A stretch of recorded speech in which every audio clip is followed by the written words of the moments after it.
কিয়ামতের আগে যে মালহামার যুদ্ধ হবে, তখন রাসূল সাল্লাল্লাহু আলাইহি ওয়াসাল্লাম বলেছেন মালহামার যুদ্ধের সময় মুসলমানদের ফুস্তাদ বা তাবু হবে, শিবির হবে এই ফিলিস্তিনের দামেস্কের পাশে আল গৌতা নামে এক জায়গা আছে, ওই গৌতাতে। এবং ঈসা আলাইহিস সালাম এসে যে দাজ্জালকে হত্যা করবেন সেটা ওই শামে, ফিলিস্তিনের বাবুল লুদ এখনো একটা জায়গা আছে, ওই জায়গাটার নাম এখনো বাবুল লুদ, ওখানে তিনি দাজ্জালকে হত্যা করবেন। এবং সেখানে একটা সাদা মিনারা আছে, ফেরেশতার পাখায় ভর করে ঈসা আলাইহিস সালাম তখন সেখানে নেমে আসবেন, ওই ফিলিস্তিনের ওই শাম দেশের ওই মিনারার পাশে তিনি এসে পৃথিবীতে তিনি নজুল করবেন, নজুল ঈসা আলাইহিস সালাম। তো তিন এবং জাইতুনের কসম করে বেসিকলি আল্লাহ তাআলা ঈসা আলাইহিস সালামের জন্মস্থানের কসম করেছেন। কারণ তিন এবং জাইতুন, ডুমুর এবং জলপাই, অলিভ কোন দেশে বেশি হয়? শাম দেশে। আওয়াজ করে বলেন কোন দেশে? বর্তমান ফিলিস্তিন এবং সিরিয়া, এবং ওই ভূখণ্ডে আল্লাহ নবী ঈসা আলাইহিস সালামের জন্মস্থান। তাহলে এই দুই ফলের কসম করে বেসিকলি আল্লাহ তাআলা ঈসা আলাইহিস সালামের জন্মস্থানের কসম করেছেন।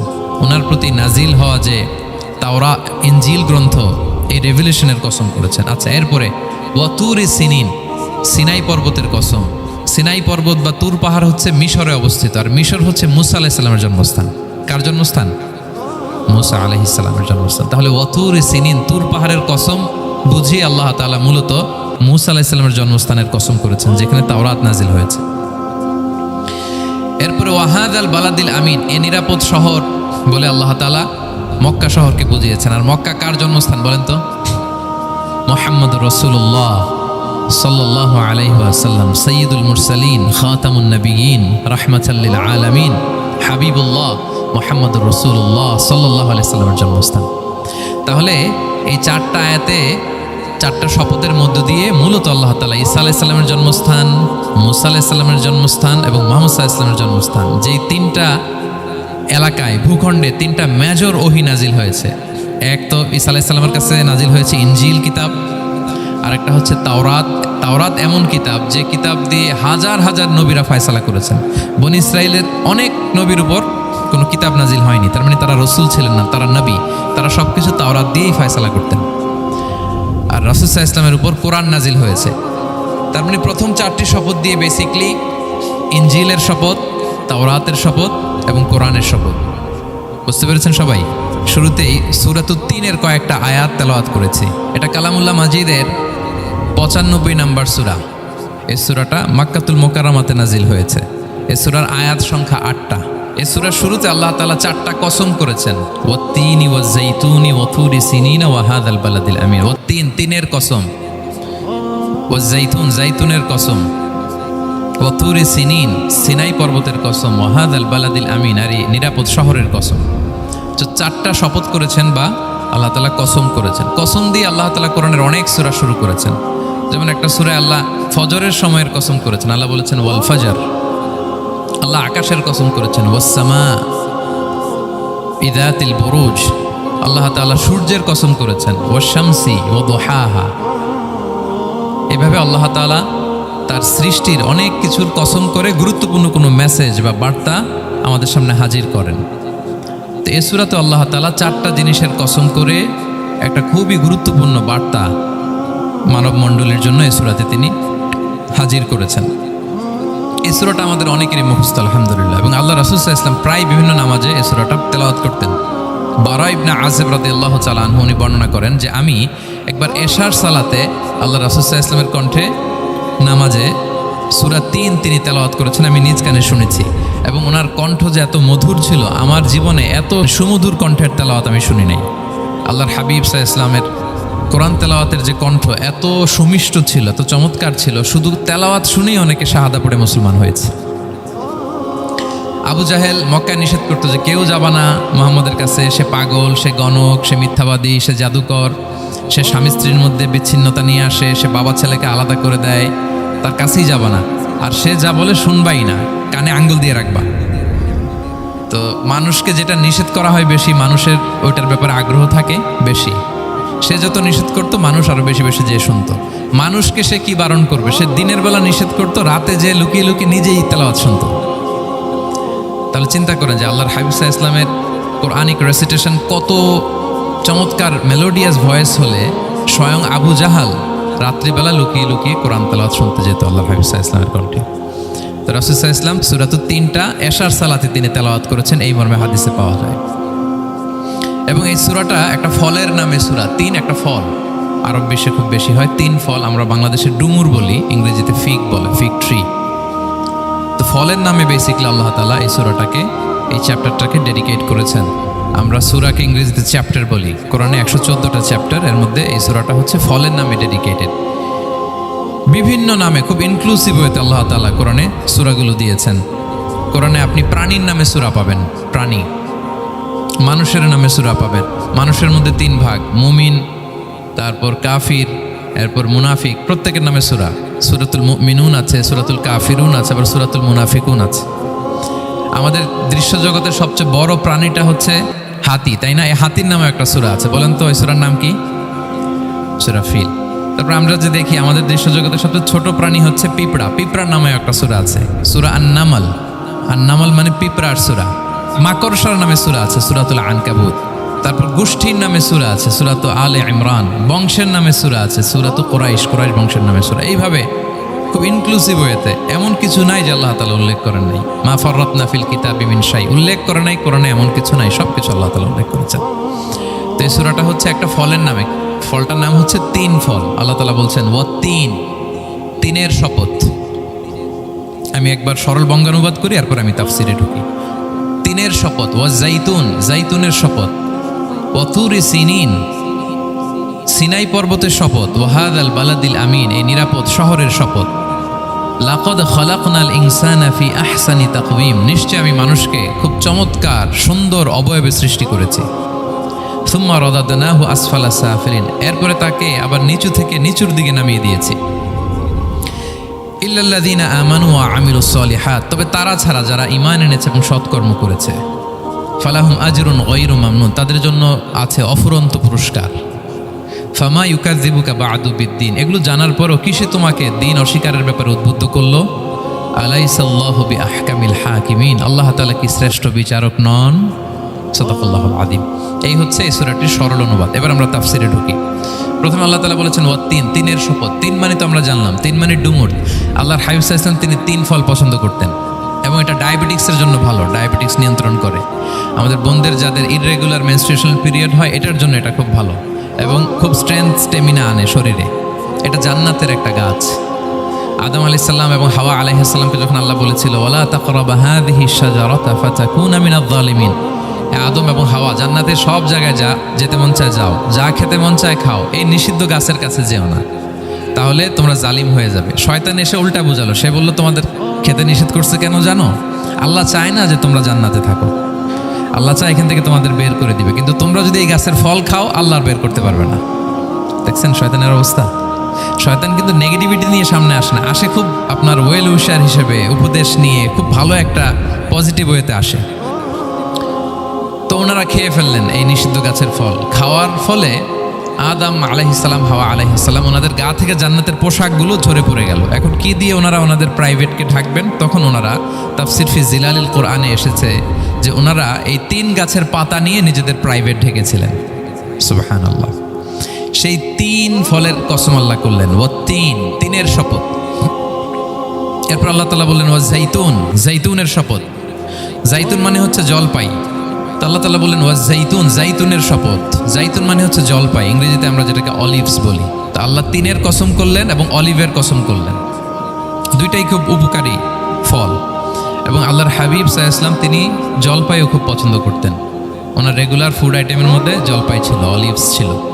এটা পাহাড়ি এরিয়া, মরুভূমিতে হয়, এবং রাসূল সাল্লাল্লাহু আলাইহি ওয়াসাল্লাম বলেছেন কুলু যাইত ওয়াদাহিনু ফাইন্নাহু মিন শাজারাতিন মুবারাকা, তোমরা অলিভ অয়েল এটা খেয়েও এবং এটা গায়ে মালিশ করো, কেননা এটা বরকতময় একটা গাছের ফল, শাজারা মুবারাকা।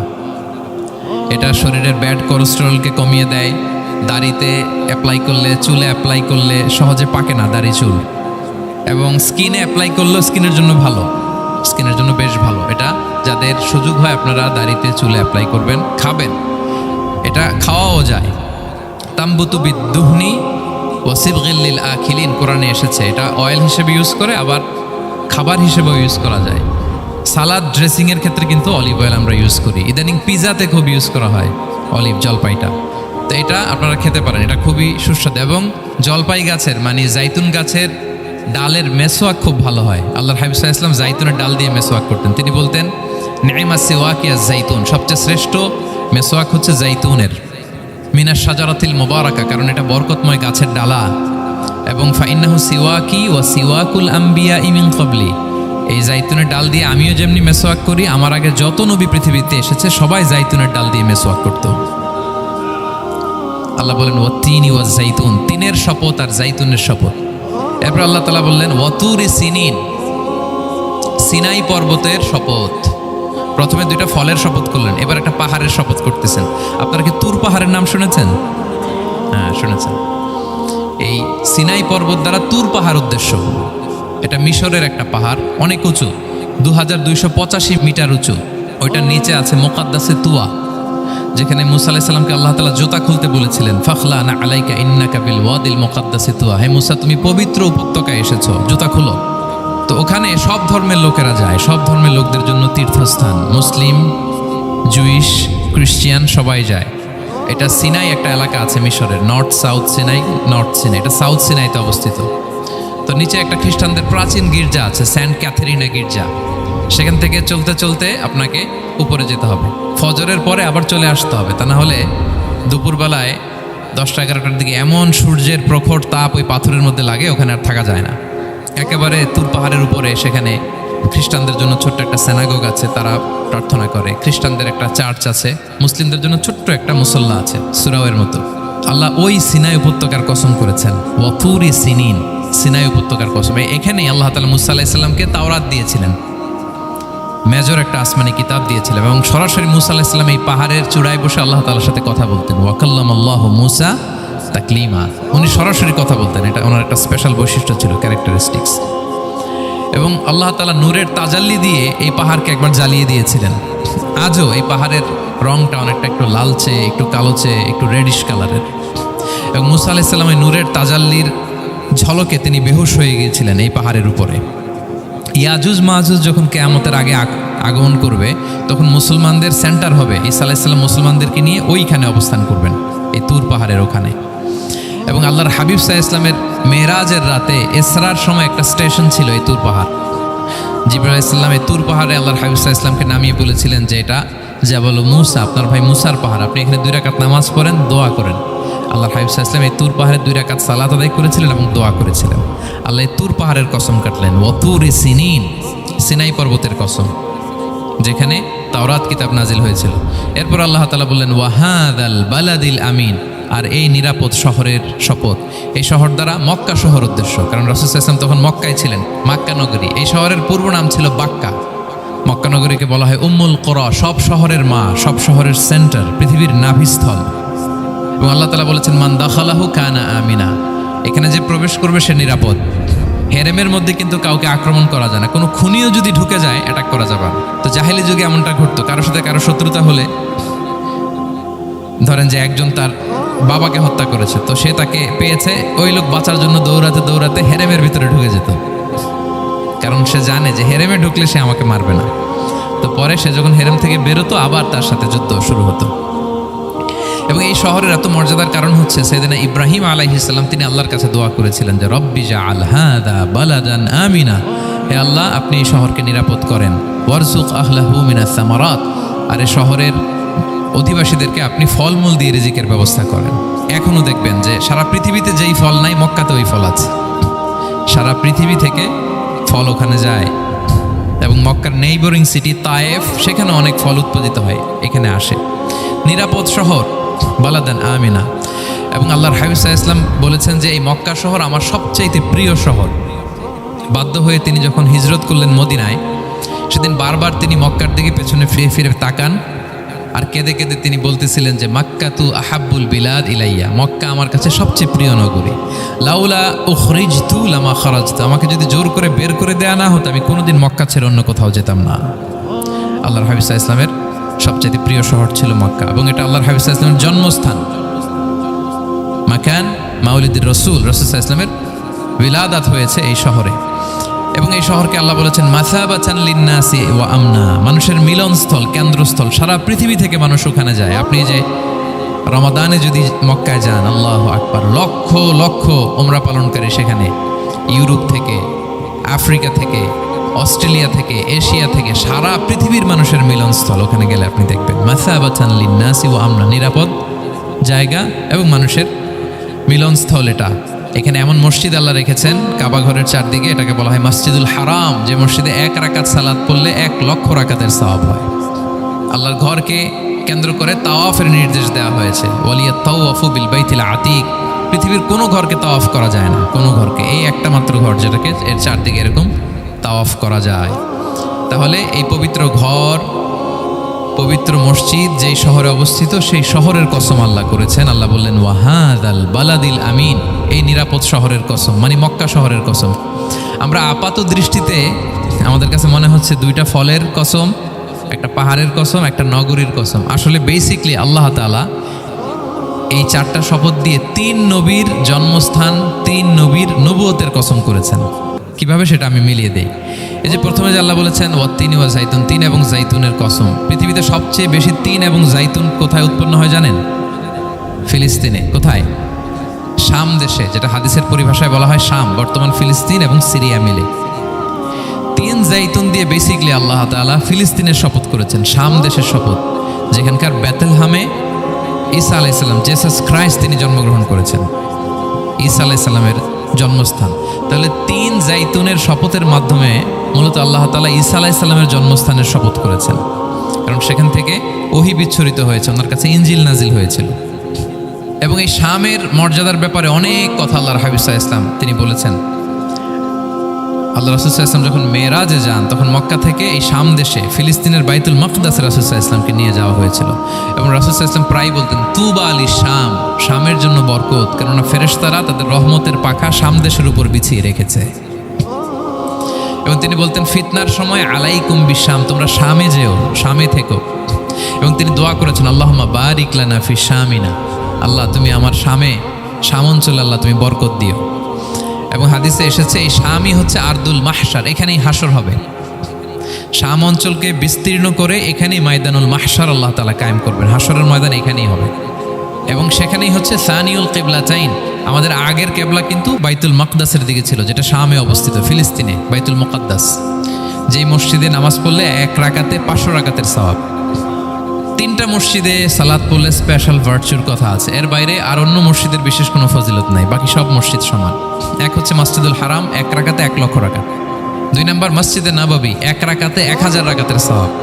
আর একটা দুর্বল বর্ণনায় 50,000 রাকাতের সওয়াব।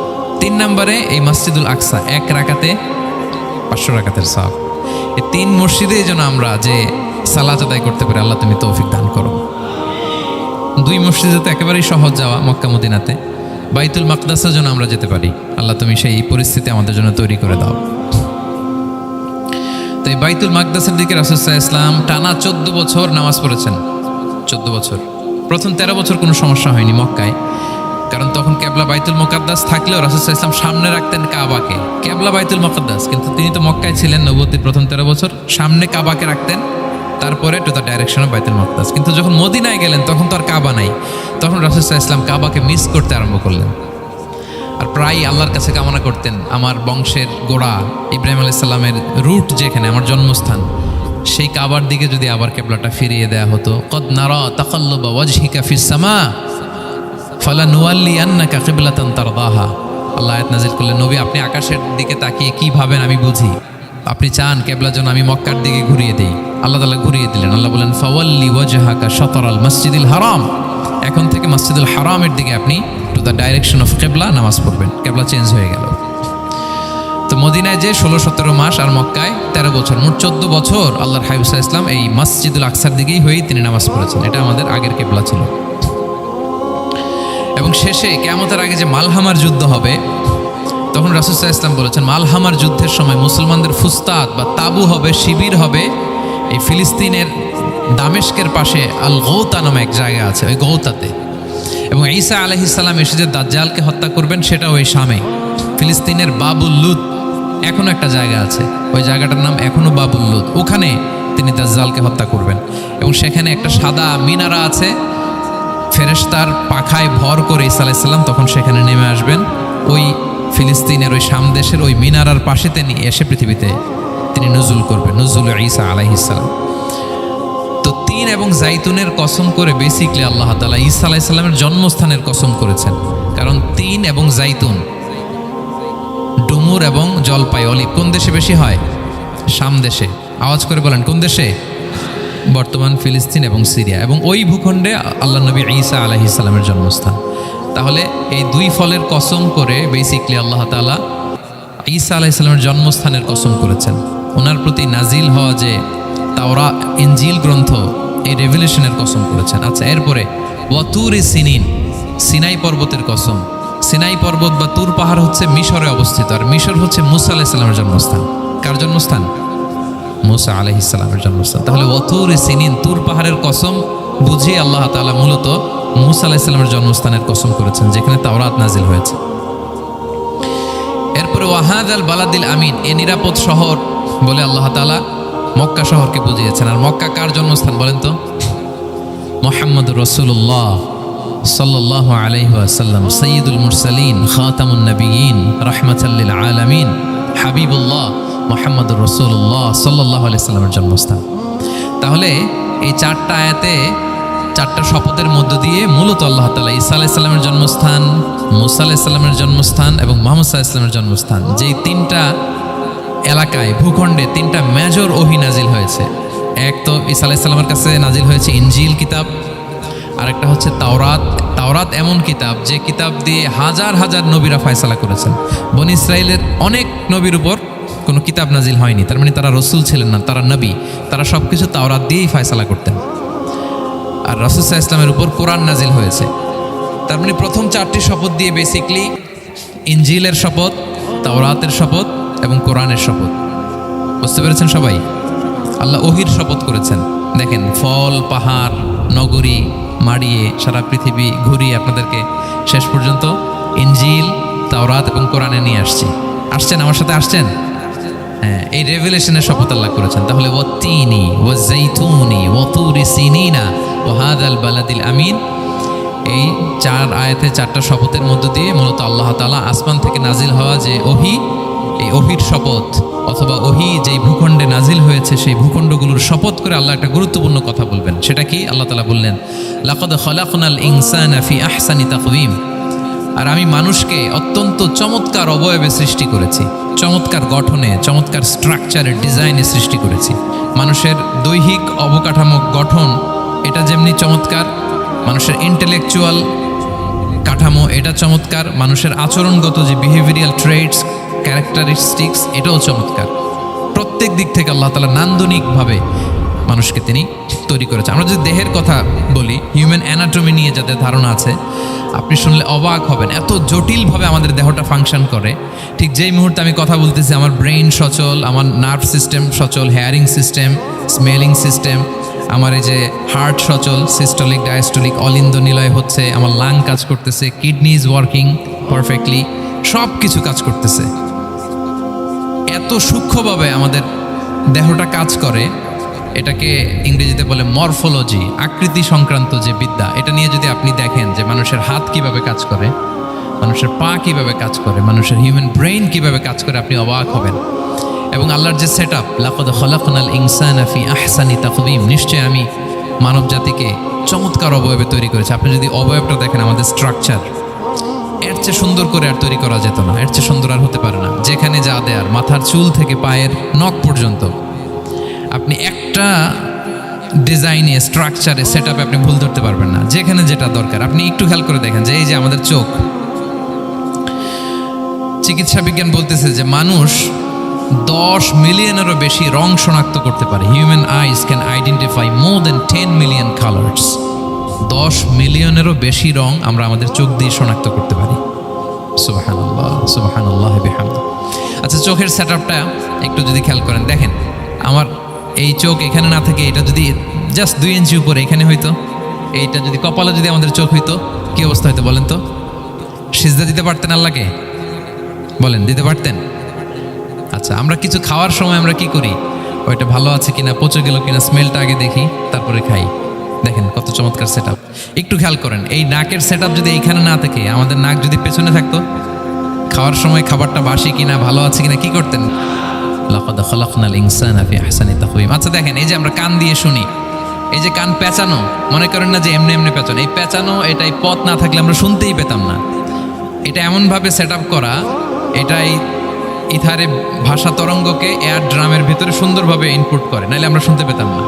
আপনার এই কান কেটে ফেলে দিলে আপনি শুনতে পারবেন না। এটা এইভাবেই যেতে হবে, সুরঙ্গটা এইভাবে তৈরি হতে হবে। আচ্ছা দেখেন, আপনার কান, এই কান যদি এইখানে না থেকে আপনার ডান বগলের নিচে হইতো, বাম কান যদি বাম বগলের নিচে হইতো, তাহলে কি হইতো বলেন? আজকে আমার ওয়াজ কিভাবে শুনতেন বলেন দেখি, কিভাবে শুনতেন? বুদ্ধি আছে বলে যে হুজুর এইভাবে শুনতাম। সুবহানাল্লাহ সুবহানাল্লাহ, লাকাদ খালাকনাল ইনসানা ফি আহসানি তাকওয়িম। আমি মানুষকে সবচেয়ে সুন্দর সর্বোত্তম গঠনে তৈরি করেছি। দেখেন, কান দুটো ওইখানে থাকলে কথা শুনতে হইলে হাত উঁচু করে রাখা লাগতো। আল্লাহ, আপনি একটা একটা অঙ্গ দেখেন, ঠিক যেখানে যেটা যেভাবে সেট করা দরকার, আল্লাহ তাআলা দয়া করে অনুগ্রহ করে ঠিক সেভাবে তিনি সেট করেছেন।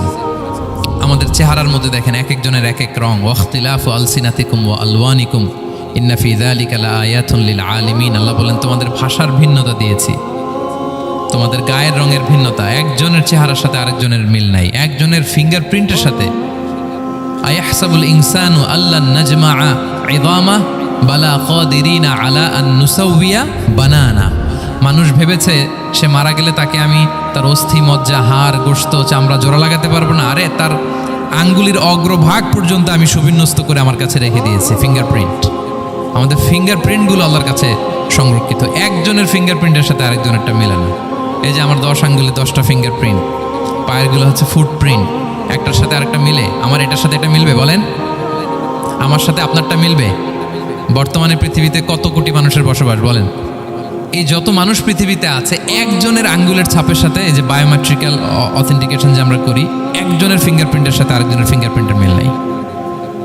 একজনের ফুটপ্রিন্টের সাথে ফুটপ্রিন্ট, ইভেন একজনের আই প্রিন্টের সাথে। আমাকে একজন ওনার হসপিটালে নিয়ে গেল ঢাকায়, তো উনি ওনার দরজা খুলতেছে আই প্রিন্ট দিয়ে, মানে উনি না গেলে খুলে না। উনি আর ওনার খুব কাছের স্টাফ, এটা গুরুত্বপূর্ণ একটা অফিস, তো উনি চোখ দিল, আই প্রিন্ট নিল, এরপরে দরজা খুলে যাচ্ছে। দেখেন, একজনের আই প্রিন্টের সাথে আরেকটা আই প্রিন্ট মেলে না। সুবহানাল্লাহ।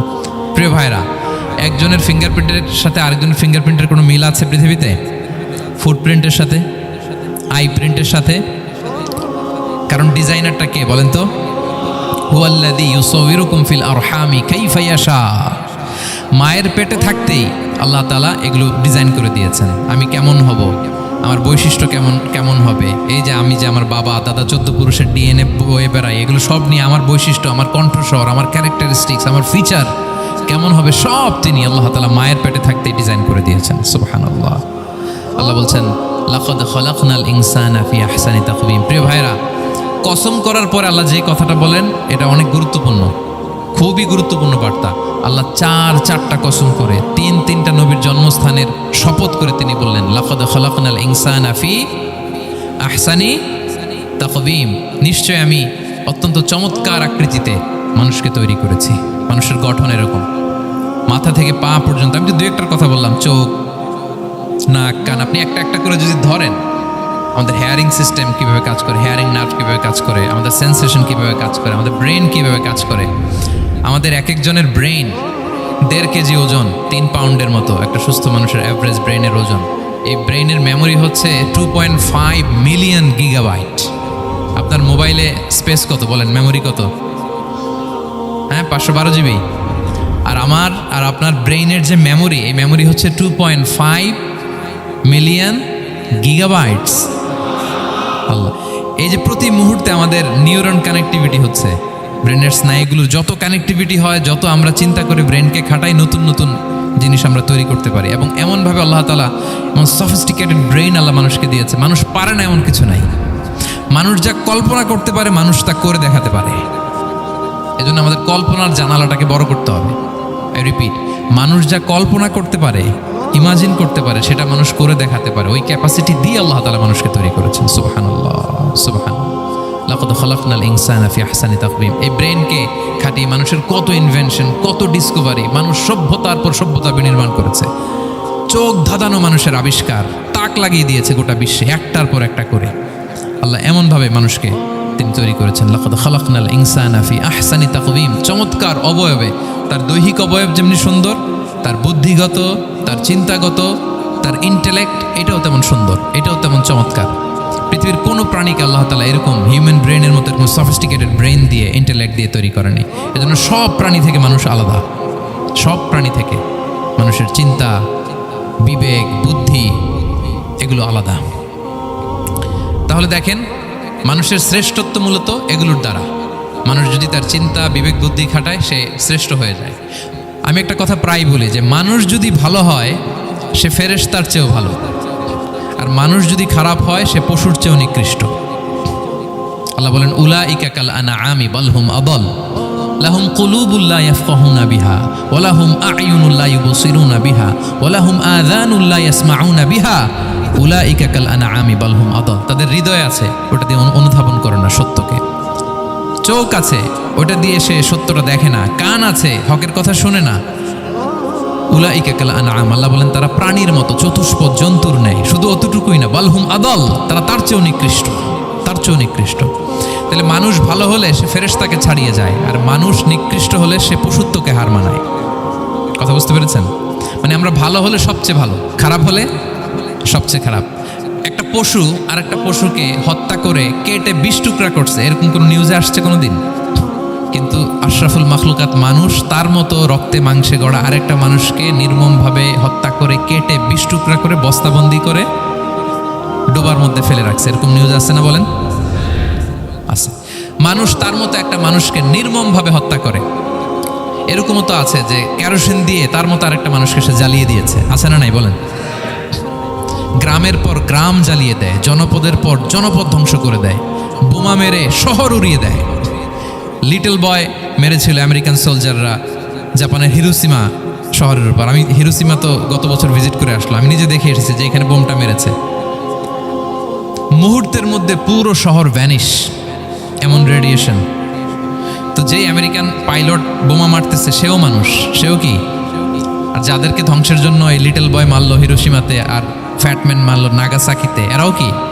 তাহলে দেখেন, মানুষ তার মতো আরেকটা মানুষকে এরকম মেরে টুকরো টুকরো কুচি কুচি করতে সে দ্বিধাবোধ করে না। আল্লাহ, মানুষ গণহত্যা চালায়, জেনোসাইড। এই যে আমাদের বাংলাদেশে তো কিছুদিন আগে হলো গণহত্যা, হেলিকপ্টার থেকে গুলি করে বাচ্চা মেরে ফেলতেছে। কার বাচ্চা? কার কলিজার টুকরা সন্তান? Don't care. জনগণের টাকায়, ট্যাক্সের টাকায় কিনা বুলেট, হেলিকপ্টার দিয়ে জনগণকে, ছাত্রদেরকে হত্যা করা হয়েছে। দেখেন, সেও মানুষ। যারা হত্যা করতেছে, গণহত্যা, জেনোসাইড চালিয়েছে, তারাও মানুষ। তাহলে মানুষ যদি খারাপ হয়, মানুষের চেয়ে খারাপ আর কেউ হয়?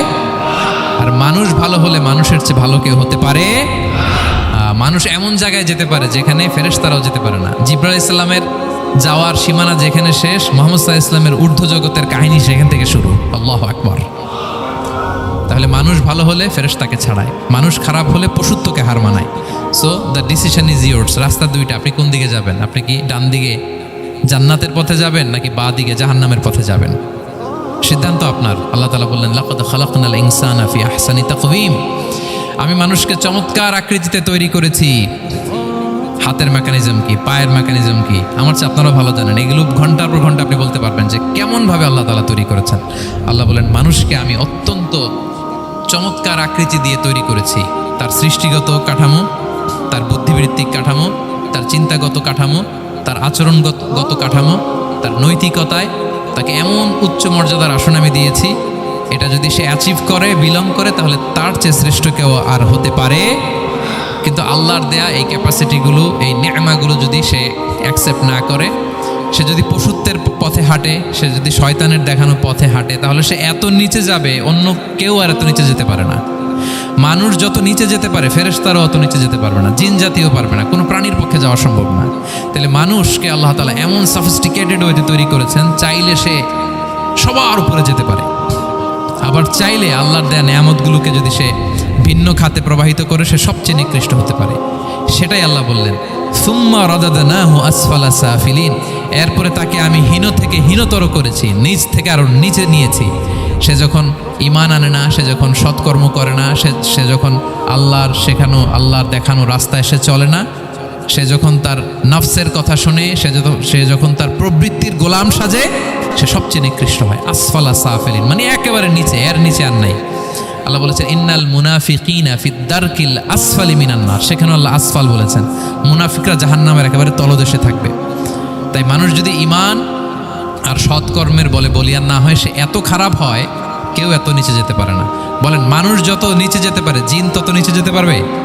ফেরেশতারা পারবে না। আর মানুষ যত উপরে যেতে পারে, ফেরেশতারা এত উপরে যেতে পারবে না। সো দুইটারই সুযোগ আপনার আছে। সুম্মা রাদাদনাহু আসফালা সাফিলিনের দুইটা ব্যাখ্যা। কোনো মুফাসসির বলেছেন যৌবনের পর, যৌবনে থাকে শক্তিশালী, বার্ধক্যের সময় যখন সে নুয়ে যায়, ছোট হয়, সে একেবারে দুর্বল হয়ে যায়, সেটা বোঝানো হয়েছে। আর অন্যান্য মুফাসসিরিন একরাম বলেছেন না, আল্লাহর দেওয়া এই নেমা ক্যাপাসিটি যখন সে সঠিক পথে কাজে লাগায় না, সে যখন প্রবৃত্তির অনুসরণ করে, সে তখন এত খারাপ হয়, এত নিচ থেকে নিচুতর হয়, এত হীন থেকে হীনতর হয়, তার চেয়ে হীনতর আর কেউ তখন হতে পারে না। সেখান থেকে বাঁচার দুটি রাস্তা আল্লাহ বলছেন ইল্লাল্লাযীনা আমানু ওয়া আমিলুস সলিহাত, তবে যারা ঈমান আনে এবং সৎকর্ম করে তারা ছাড়া। তারা ওই নিচু থেকে নিচুতর নয়, তারা শ্রেষ্ঠতর। ঈমান এবং সৎকর্ম, ঈমান এবং আমলে সালেহাত। কোরআনের অনেক জায়গায় আপনি আয়াতটা পাবেন, ইন্নাল্লাযীনা আমানু ওয়া আমিলুস সলিহাতি কানাত লাহুম জান্নাতুল ফিরদাউসি নুজুলা, নিশ্চয়ই যারা ঈমান এনেছে সৎকর্ম করেছে তাদের জন্য আমি জান্নাতে ফিরদাউস রেখে দিয়েছি।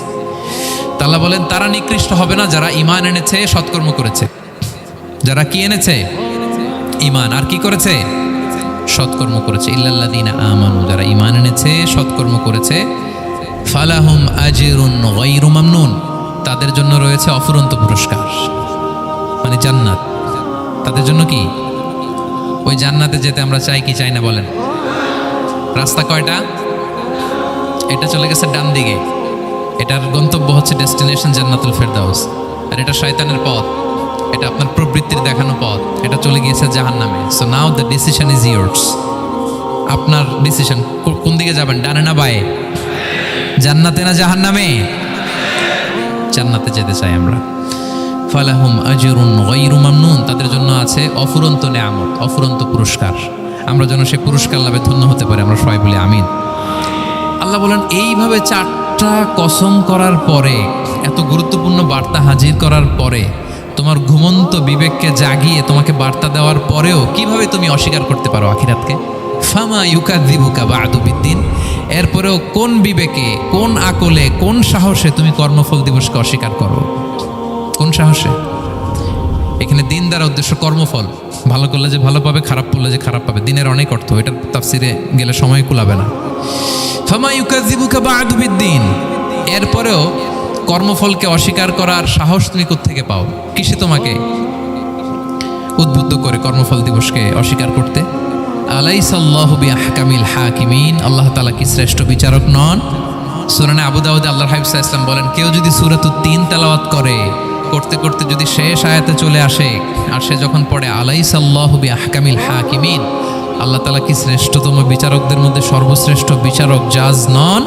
তখন সে যেন উত্তর দেয়, এটা তো আল্লাহর প্রশ্ন। আলাইসাল্লাহু বিআহকামিল হাকিমিন, আল্লাহ আমাদেরকে প্রশ্ন ছুড়ে দিয়েছেন যে আল্লাহ তাআলা কি শ্রেষ্ঠ বিচারক নন? তখন যে তেলাওয়াত করে সে যেন বলে বালা বালা ওয়া আনা আলা যালিকা মিনাশ শাহিদিন। বালা মানে অবশ্যই, হ্যাঁ আল্লাহ অবশ্যই আপনি শ্রেষ্ঠ বিচারক, আর আপনি যে শ্রেষ্ঠতম বিচারক এই সাক্ষী আমি দিচ্ছি, এই ঘোষণা আমি দিচ্ছি। পড়েন সুবহানাল্লাহ। আপনি দেখবেন মসজিদুল হারামে, হারামাল মাক্কিতে যখন তেলাওয়াত করে ইমাম সাহেবরা, এই আয়াতের পরেই যদি রুকুতে যায় দেখবেন ফিসফিস করে বলে যে বালা বালা ওয়া আনা আলা যালিকা মিনাশ শাহিদিন। আমি নিজে শুনেছি, দেখবেন ওনার এটা পরে, কারণ আল্লাহ এখানে প্রশ্ন ছুড়ে দিয়েছেন। আর উত্তর হিসেবে বলতে হবে বালা ওয়া আনা আলা যালিকা মিনাশ শাহিদিন, আল্লাহ অবশ্যই আপনি শ্রেষ্ঠ বিচারক। আল্লাহর চাইতে শ্রেষ্ঠ বিচারক আর হতে পারে? আমরা কত লাকি যে আল্লাহর আহকামুল হাকিমিন হিসেবে বিচারক পেয়েছি। আমাদের বিচার যদি অন্য কেউ করতো, নিজেরা যদি নিজেদের, আল্লাহ যদি বলতো তোরটা বিচার তুই কর আর তোরটা তুই কর, কি অবস্থা হইতে বলেন? যার সাথে যার শত্রুতা আছে ওইখানে দেখাই দিত। কিন্তু আমরা বিচারক হিসেবে পেয়েছি কাকে? আল্লাহ কি পার্সিয়ালিটি করবে বিচারে? স্বজনপ্রীতি করবে? কারো উপর জুলুম করবে? কাউকে ঠকাবে? আল্লাহ বলেন ওয়ামা আনা বিযাল্লামিল লিল আবিদ, আমি কখনো আমার বান্দার উপর জুলুম করি না। নাদাউল মাওয়াজিনাল কিসত লিয়াউমিল কিয়ামা, কিয়ামতের দিন আমি মিজান নামে এমন এক ন্যায় বিচারের মানদণ্ড স্থাপন করব, ফালা তুযলামু নাফসুন শাইআ, এক বিন্দু পরিমাণ কেউ মাজলুম হবে না। এক বিন্দু পরিমাণ কেউ মাজলুম হবে না। এজন্য দুনিয়াতে যদি বিচার না পান, আল্লাহর দরবার বিচারটা দিয়ে রাখেন, সেদিন বিচার হবে। আহকামুল হাকিমিন আপনারা ঠকাবে না। দুনিয়াতে বিচার পান নাই, মাজলুম হয়েছেন, মানুষ ভুল বুঝছে, কেউ আপনার ঠিক মতো বুঝে নাই, আপনার কথাটা কাকে বলবেন? বিপদে পড়লে ক্রাইসিস মোমেন্টে কাকে শেয়ার দিবেন? না ফেসবুকে শেয়ার দিবেন? আমরা তো ফেসবুকে শেয়ার দিয়ে দিই এখন। ফেসবুকে শেয়ার দেওয়ার আগে, বন্ধুকে শেয়ার দেওয়ার আগে, স্ত্রীর কাছে শেয়ার করার আগে আমার সমস্যার কথা আগে শেয়ার করব কাকে? কারণ আলাইসাল্লাহু বি আহকামিল হাকিমিন, আল্লাহ বলছেন আমি কি শ্রেষ্ঠ বিচারক নই? বালা বালা ইয়া রব ওয়া আনা আলা যালিকা মিনাশ শাহিদিন, অবশ্যই আল্লাহ আপনি শ্রেষ্ঠ বিচারক। ক্লিয়ার হয়েছে না সবার কাছে? শপথ কয়টা ছিল? 4টা। মূলত নবুয়তের শপথ, তাই না? নবুয়ত আমাদের জন্য সবচাইতে বড় নেয়ামত। কারণ নবীরা যদি আমাদেরকে এই তথ্যগুলো না দিতেন, আমরা জান্নাত জাহান্নাম চিনতাম? ভাইরা বলেন তো, আখেরাত চিনতাম? এই যে আখেরাত হবে, পুলসিরাত হবে, day of judgment, day of accountability, আল্লাহর সুপ্রিম কোর্টের কাঠ গড়ায় পাই টু পাই হিসাব দিতে হবে, নবীরা না এসে বললে আমরা এত বুঝতাম না। নবীরা জান্নাত জাহান্নাম চিনিয়েছে, আল্লাহর বিশদ পরিচয় আমাদের সামনে তুলে ধরেছে, আখিরাতের পরিচয়, লাইফ আফটার ডেথ কিরকম হবে, সব কিছু আমাদের কাছে তুলে ধরেছে। সো নবুয়ত আল্লাহ তাআলার পক্ষ থেকে অনেক বড় নেয়ামত। 2 নম্বর নেয়ামত হচ্ছে আল্লাহ তাআলা আমাদেরকে যে ক্যাপাসিটি দিয়েছে, বুদ্ধিমত্তা, ইন্টেলেক্ট, বিচার বিশ্লেষণ, যেটা দিয়ে আমরা অন্যান্য সব প্রাণী থেকে আলাদা, এটা আল্লাহর বড় নেয়ামত। এই নেয়ামতের শুকরিয়া যেন আমরা করি। এবং আমি যেটা বলেছি, মানুষ যেটা কল্পনা করতে পারে সেটা সে করেও দেখাতে পারে। সো আল্লাহ তাআলা যাকে যেই কোয়ালিটি দিয়েছে, ক্যাপাসিটি দিয়েছে, আমরা যেন এই নেয়ামতের শুকরিয়া করি। নেয়ামতের শুকরিয়া করলে এই নেয়ামত দেওয়ার ধারাবাহিকতা এটা বাড়িয়ে দেয় কে? লা ইন শাকারতুম লা আযীদান্নাকুম ওয়া লা ইন কাফারতুম ইন্না আযাবি লাশাদীদ। শুকরিয়া করলে নেয়ামত আরো বাড়িয়ে দেব। তাহলে প্রথম নেয়ামত ছিল নবুয়ত, প্রফেটহুড, প্রফেসি, এটা অনেক বড় নেয়ামত। এই রেভেলেশন এসে আমাদেরকে এনলাইটেন করেছে। তা না হলে আমাদের গডকে, গডের ফিচার কি, আখেরাত কি, জান্নাত কি, জাহান্নাম কি, the concept of punishment, concept of আখেরা, কিছুই আমরা ভালোভাবে বুঝতাম না। এটার শপথ আল্লাহ করেছেন। আল্লাহ আমাদেরকে নেয়ামত দিয়েছেন, ক্যাপাসিটি দিয়েছেন, সক্ষমতা দিয়েছেন, সবচাইতে সফিস্টিকেটেড ব্রেন দিয়ে তৈরি করেছেন, এটা একটা বড় নেয়ামত। এবং রাস্তা দেখিয়ে দিয়েছেন, হয় ডানে নয় বায়ে। এবং তিনি আশ্বাস দিয়েছেন যে তোমাদেরকে সঠিক ফায়সালার মাধ্যমে বিচার করা হবে সেদিন। তাই আমাদের বিপদে আপদে সবসময় আমরা যেন ফরিয়াদ করি এক মহান সত্তার কাছে। বলুন তো আওয়াজ করে, তিনি কে? আল্লাহর কাছে যেন আমরা ফরিয়াদ করি। আল্লাহ তাআলা আমাদের সবাইকে কথাগুলো বোঝা আর আমল করার তৌফিক দান করুক। হাযা মা ইনদি ওয়াল ইলমু ইনদাল্লাহি আলাইহি তাওয়াক্কালতু ওয়া ইলাইহি উনীব। সুবহানাকাল্লাহুম্মা ওয়া বিহামদিকা আশহাদু আল্লা ইলাহা ইল্লা আনতা আস্তাগফিরুকা ওয়া